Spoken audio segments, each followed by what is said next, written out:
Good morning and welcome to GBN Live. We want to thank our sponsor, Grand Strand Law. You can contact them at 843-492-5422. They are in Myrtle Beach and North Myrtle Beach, and you can email them at grandstrandlawgroup.com. Don't forget to give permission to Facebook so we can view your comments. StreamYard.com/Facebook.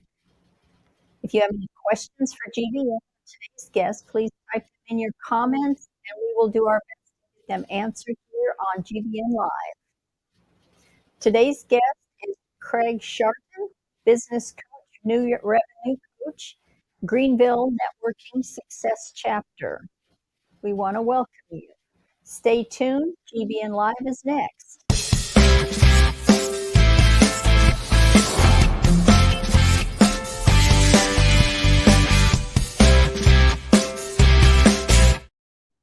Okay.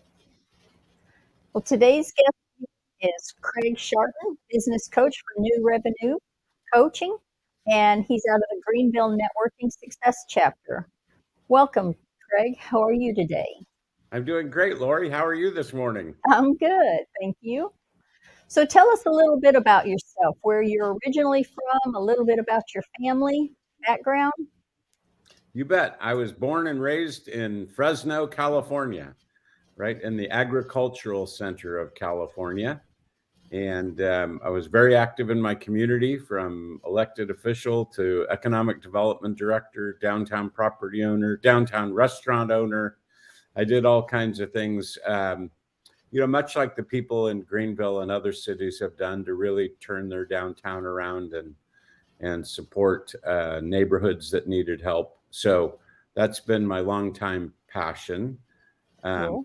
I was also the president of California Main Street and had the opportunity to work with 40 other cities and help them with downtown and neighborhood revitalization. And I've done downtown and economic development consulting from California to New Hampshire in a variety of places. It's what I love to do. And along the way, I've helped lots of businesses and learned how to help the businesses, because you can't revitalize a city without having healthy businesses. True. I moved to Greenville on June 6th of this year. I came out with my son and daughter-in-law and 3 grandkids. My son had an amazing business opportunity out here. So he left a trucking company on the West Coast where he was a COO and CFO, and has started a new trucking company out here. And he is now expanding all over the South and Mid-Atlantic. Nice. So how many kids do you have? I have 1 son, 1 daughter-in-law, 3 grandkids, 1 dog, and 1 granddog. So we're all here, and we are absolutely in love with upstate South Carolina. It's a nice area. Oh my gosh. This is heaven. I get some people who say, why are you so excited? I like, obviously you haven't traveled much, because this is as good as it gets. I absolutely love it here. I don't know, a little closer to the water for me. Well, it's like people feel about California that a lot of people that move there or don't want to go there because they've heard so much about earthquakes, which we don't really think of them that much. Hurricanes. It's not that big of a deal, but we grew up hearing about hurricanes, so I didn't mind being 3 hours inland. So I'll come visit you if there's a bad one. That's right. You can come visit. I do have a guest room. I told everyone in Fresno, come out and visit. I'll spend more on my guest bed than I spend on my own bed. Nice. So tell us a little bit about why you started New Revenue Coach. My apologies. Well, as I said, I've had the opportunity to work with over 1,000 businesses doing revitalization work. I opened and ran 2 business incubators in the Central Valley. So I got to work with hundreds of businesses there. I then worked for an organization called CMTC. It's California's MEP, which is part of a national network of organizations that help small to medium-sized manufacturers So again, I got to work with a few hundred manufacturing groups, and I would just constantly found myself, digging in and working with and helping businesses. And I really liked to work with them creatively to find new revenue streams and then help them put together a plan and implement a plan to generate more revenue. I always think there's people that are good at helping on the expense side, and I do some of that. But mostly I like going in and helping businesses increase their revenue. And it's something we can track, something that gets them motivated and excited, and something we get to use creativity and that brings in the fun part to me, is being able to go in and go, what can we do? What are we missing? What can we do here that'll shake things up a little bit? How do we define your business in a way that people get excited when they hear about it? Those kinds of things. And so I do everything from person that makes soap in her home to I've had clients that are $500 million in revenue. I would say most of them fall in the 250,000 to 5 million range, sort of that not startup, not tiny range, but kind of businesses that's doing well, but knows that it could do a lot better. That's really my sweet spot. Sounds good. Sounds like you enjoy it too. Oh my gosh, it is so fun. I've always been the kind of person, I don't know why, but I get a bigger thrill out of helping someone else than I do myself. I'm not sure that's what I would advise young people to do, but for me, I get intrinsic value from helping others, just like I do, helping a city that's struggling to revitalize its downtown, and then coming back 5 years later and seeing a couple flirting at a table and a grandpa walking his granddaughter with ice cream, and, all those great human interactions that happen. That's the part that makes it fun. Yeah. So we'll get into a little bit more later, but what is your goal in business coaching? I mean, you've touched on it a little bit. Do you have anything to elaborate? Yeah. So I'm really annoying on the front end. I warn all my clients. Someone told me a long time ago that if you were given 4 hours to write an essay, that you should spend the first 2 hours writing a really tight thesis statement. And then the rest of the essay would flow more easily, and it would also be more coherent and connected. And I find that's really true of businesses. So we really drill down into, who are you? You say, I'm a bookstore, or I sell hamburgers. I'm like, who cares? But we need to find a reason for people to care. And we also need to not just think about what you do, but how potential customers are viewing you. So we really drill into that. And I find that just like writing that tight thesis statement, when a business really knows who they are, and they really know what the obstacles are for their customers or clients to use them, and they can remove and address those obstacles, then everything else that we do downstream starts to work really well. So, so that's really something I specialize in. I don't think a lot of other people do. And I say, I'm not going to let you out. We're going to stick with this until we've got it nailed down. We're no shortcuts.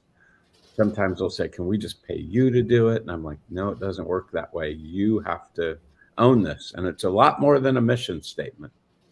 But once we do this, your website will make more sense. Your social media campaigns will make more sense. Your customer service will make more sense. All of these things will start to unfold more clearly. So that's something I really enjoy doing, because when it works, it works. You can see their shoulders lower. You can see them smile more. It makes everything start to flow. Kind of gives them a comfort level, and you can see it as you talk to them. Right. Oh, yeah. Absolutely. Yeah. Now they're clear. Trust. And it's true for all of us. I can get scattered and be all over the map, and sometimes you're like, why did you say yes to these 15 meetings? You really need to focus in. And we go through that process of expanding and contracting our attention. But with the businesses, when we do that up front, it really brings, we have a place to get back to if we get off track. Nice. So a little bit about marketing program you have for a small business. What would you tell them about? Well, we do a lot of different things. Some businesses can have referral programs and others can't. If it's a business that can have a referral program, we'll look at something along that line. Certainly, I look at their website and I look at their competitors' websites, and we look again at what is going to differentiate you from your competition. Again, so we can be clear about that. We look at how social media is communicating that thesis statement that we work on, our market dominating position, we call it.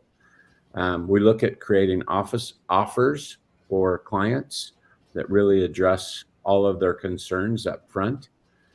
So we make it as easy as possible for clients to use you.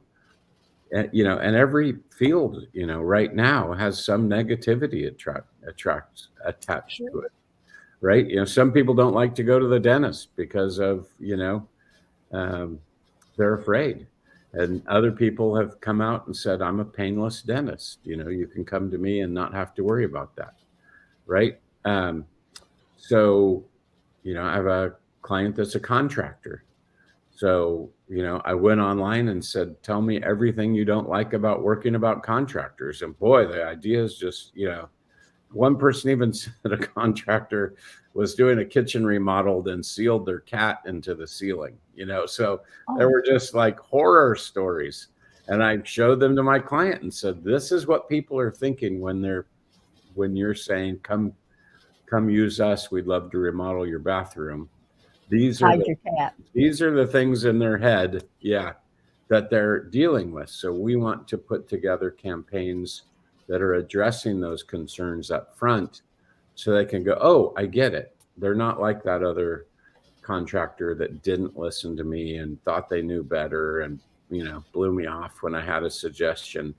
No, we're not going to be that way. Here's how we're going to operate so that people never have that experience when they work with you. So some of those basic things like that. We can look at other products or other services that they could be offering. We look at other channel partners.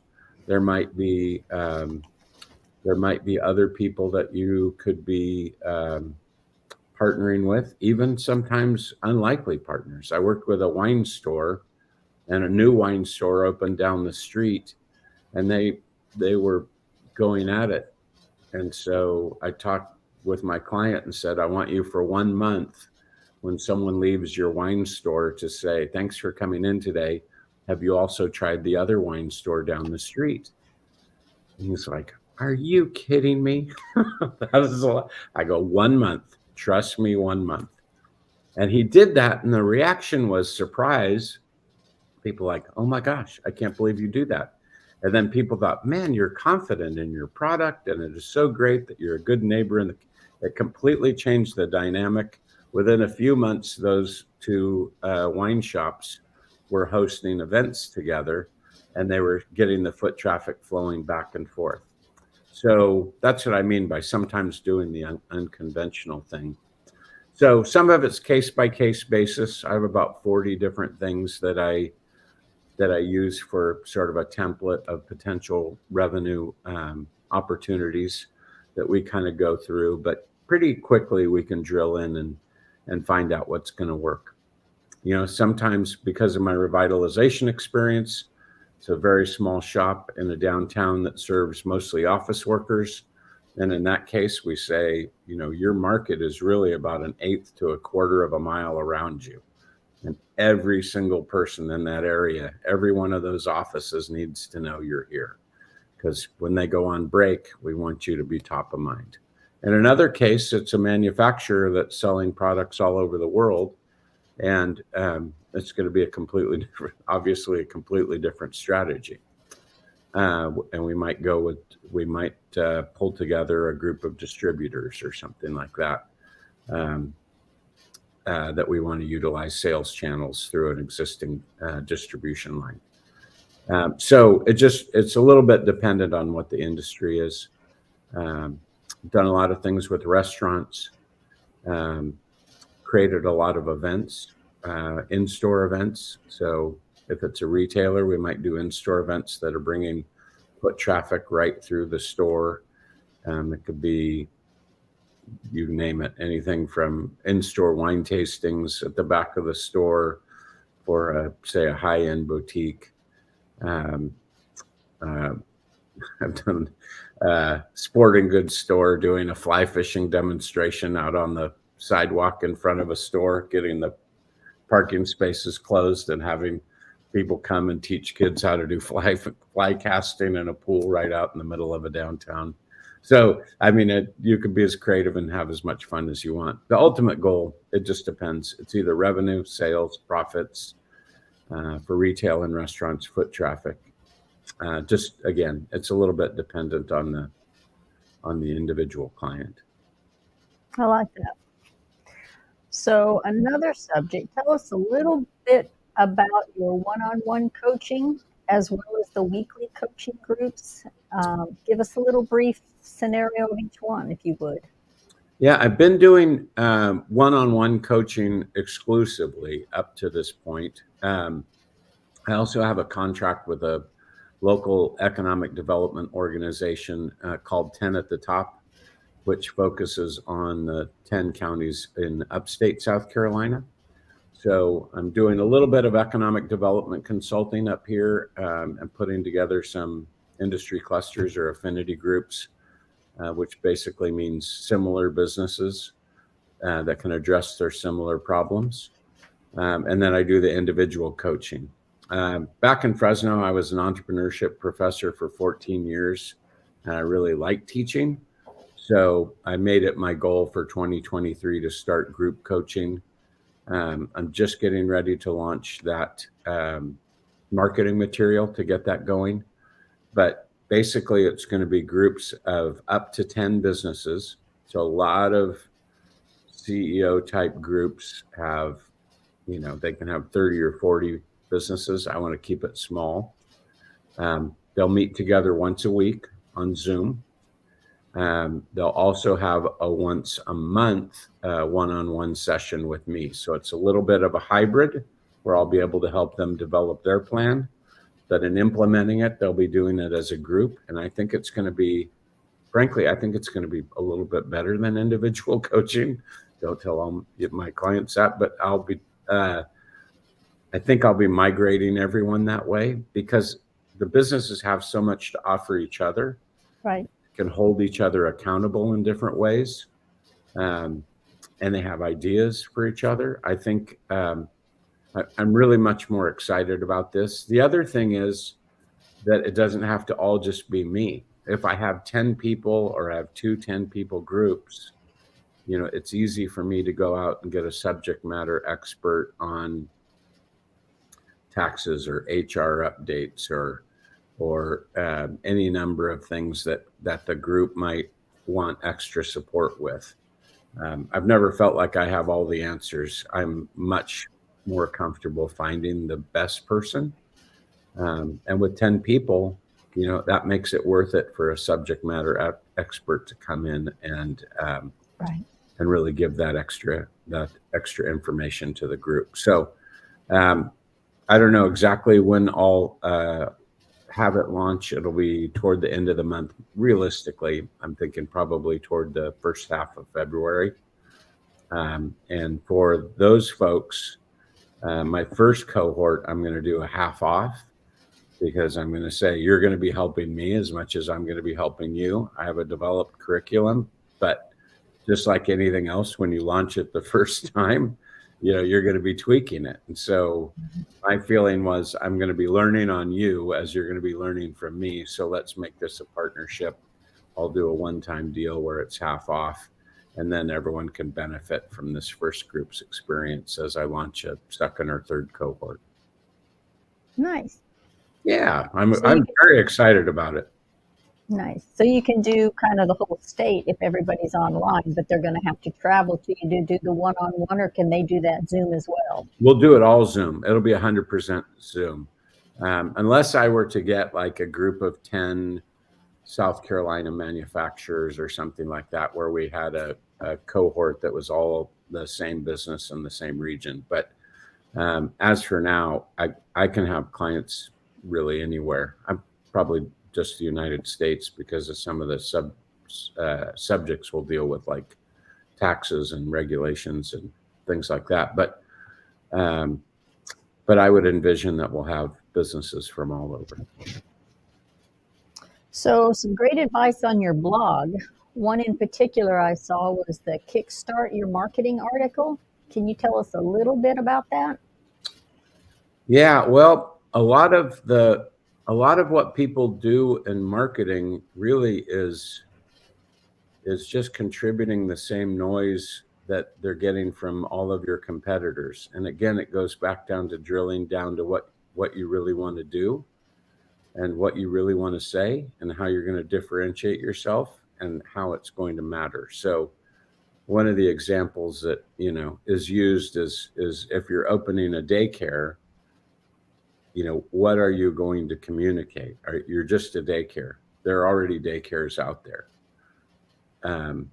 Why do I care? It's like same thing if someone says, I'm going to come open a hamburger space, a hamburger restaurant, I'd go, oh, great, just what the world needs, And so what are you going to tell people? Is it going to be at your daycare? Are you going to serve the healthiest food and only use organic cleaning products? Are you going to have the most educated teachers? Is every child going to come out reading at grade level or even higher? Every child coming out of this daycare will go to kindergarten reading at the second grade level, right? Those are the kinds of things that if you imagine a customer and their reaction to it, that you are going to jumpstart that marketing immediately, right? So right. Those are the things that we care about.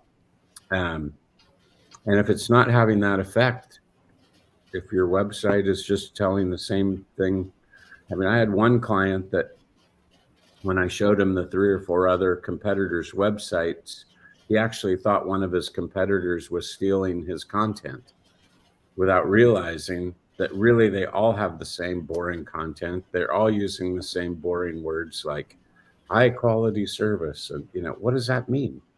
Like, you really have to drill down to be able to say what those things mean. So anyway, that's the kind of thing that we get to with jump starting the marketing. It all goes back to the basics. Focus, being clear, understanding what customers want. Well, after the break, we'll discuss a little bit about your e-learning programs. So Great. Everybody stay tuned. We'll be right back. Hi, I'm Jess the Sand. I've been a canine liaison at Grand Strand Law Group for, 30 years? What's that? You don't believe me? I meant 30 dog years, of course. First rule of lawyering, read the fine print. Anywho, my humans at Grand Strand Law Group have a combined 20 years experience. I know, not as much as me, but that's in people years. So yeah, still pretty impressive. Real estate, estate planning, or probate, you need GSLG. Grand Strand Law Group. Trust us, we have a dog.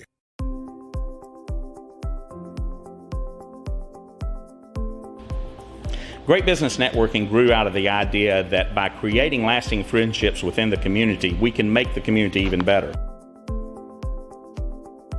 I was looking to network with professionals and to be able to refer my clients to somebody that I trust.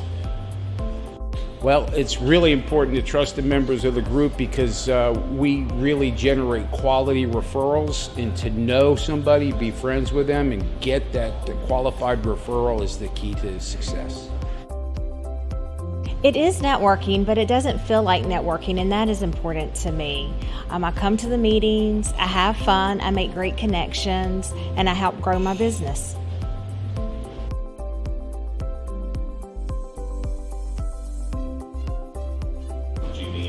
GBN, these are some of the best professionals in the market, and having that resource available to me, that's priceless.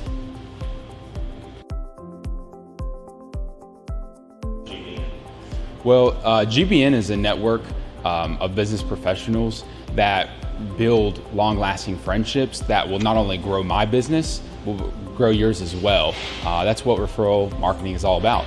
GBN really is the most important marketing for your business. Check us out today.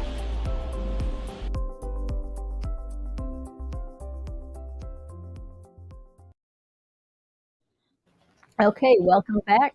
Craig Scharton, business coach, new revenue coach in the Greenville Networking Success Chapter. Want to thank again our sponsor, Grand Strand Law at 843-492-5422. They serve Myrtle Beach and North Myrtle Beach. You can contact them at grandstrandlawgroup.com. So before the break, we mentioned a little bit about e-learning programs. Online education is growing, especially since COVID. Tell us a little bit about your e-learning market program, if you would.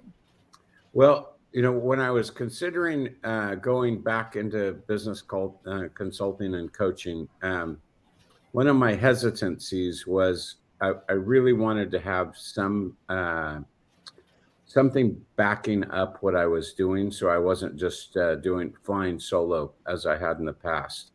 And so I found a software and a service that I signed up with. I had actually paired them with another client of mine in the manufacturing sector, and I was so impressed that I have ended up using it as well. And they have just thousands of resources available. The amount of work that's been done and the resources that are provided are just extraordinary. And so a business can do this at their own pace and get MBA quality resources, or they can use me and those resources, or even the group folks will have access to those e-learning resources as well. So it's a big added benefit to what I do, as opposed to back in the 90s when I was just a one person in an office by themselves. I've got, a library of resources behind me, videos, as well as printed materials, examples, templates that you can use. Nice. So another thing is, will you explain your marketing evaluator on your website? Does it meet with all the things a business should consider? Yeah, it's kind of a way, I was kind of referring back to something I was talking before, but you can go through, say, if you're sending out an oversized postcard for your business, it's just a really easy way for you to gauge whether what you're using is working or how it can be improved. So it's another very simple tool. Again, that's why I like the service. We've got some really easy ways to help businesses quantify what they're doing and what they could be doing better, and putting together a plan to help them achieve those goals. Nice. So I really like the Ask Craig section on the website. What are type of questions that you normally get from visitors to your site? Boy, it's really all over the map. Most of the questions that I get actually are about how the coaching process works, as opposed to asking specifically about their business. I occasionally get that, but I would say it's mostly like, how many hours is this? How much does it cost? What can I expect for a return on investment? Those kinds of things. I'm trying to think. I can't think of even the last one that was specifically about a business, but people can sign up, and I'm always happy to help. So if you want a 45-minute session and I can kind of show you what I do, we can play around with how much we can project. Some of these strategies will increase your revenue. That's fun. I call it the revenue game. Sign up for 45 minutes, so let's find out how much revenue we can uncover. But there's no obligation for that. Again, I'm a person that intrinsically likes to help people and businesses and communities. So I won't do that forever, but I'm happy to meet with you and give you some pointers. Okay. We have a question from Ernie Shaw. He wants to know, do you offer coaching or suggestions on how to franchise a business? You know, I really work with, generally speaking, locally owned independent businesses. I know people that specialize in that franchise field, but I never want to tell someone I know more than I do. So that would be something I would refer to. I don't work with chains so much. I really like working with the local person, whether it's a welding shop, a restaurant, retailer, contractor, professional office, medical office. Those kinds of businesses would be much more in line with what I do. Kind of more of a mom and pop. Yeah, again, up to, a mom and pop could be $5 million a year, and still benefit from some of these strategies. But I like the local guys. It's my personal preference on where I like to spend my money, and I like to be their advocate and help them succeed. Good. For any small business starting out, what is the most important thing a business owner should spend a little more time and money, resources, when they make the move to their entrepreneurship? Oh my goodness, that is a huge question. I'll try to. You do need a business plan, even if it's just for yourself. Don't think about one for the bank yet, unless you're starting out with a loan, but that's not likely. Unless you're a fast growth company, don't think about the investor side of it.